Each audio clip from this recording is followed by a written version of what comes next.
Well, yes, we had told you that this Committee of Creditors for DHFL had met on 26th of October, and in that meeting there were presentations that were taken from all the 4 bidders.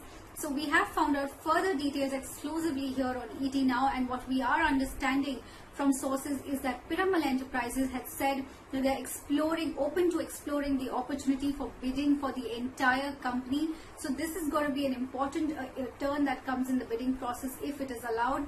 Remember, Piramal Enterprises had bid 15,000 crore rupees for just the retail book of the company, and now if they're willing to bid for the whole company, they will of course revise their bid accordingly.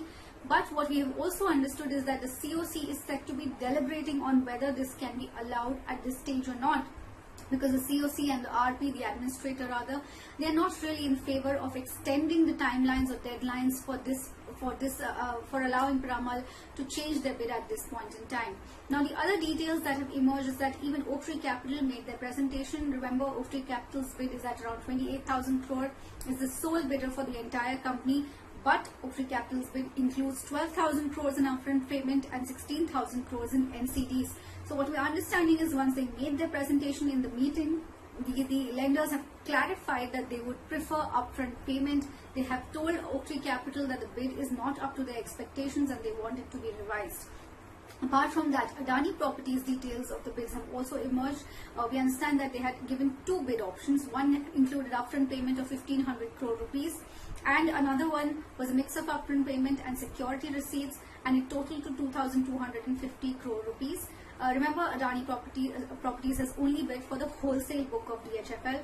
What the COC has told them is that they can submit only one option. They cannot submit 2 options to the COC, so they have to come back with one strong option that they have.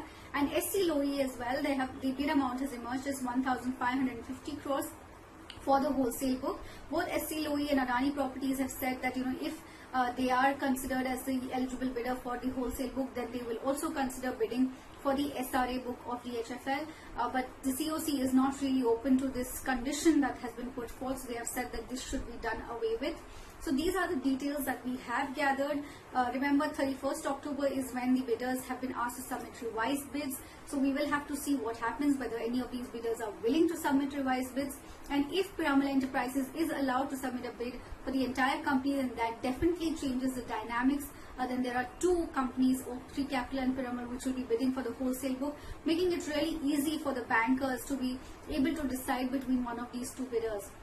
Another discussion that took place in the COC meeting, we understand, is that the FD representatives sought preferential treatment for the FD holders, but the trustee who represents the other shareholders as well reminded the representatives and the COC that many small investors are also stuck in the NCDs of DHFL, and therefore any preferential treatment that is being given to FD holders should also be extended to NCD holders. So we will have to see whether how all these things proceed, because usually financial creditors get the easy preference.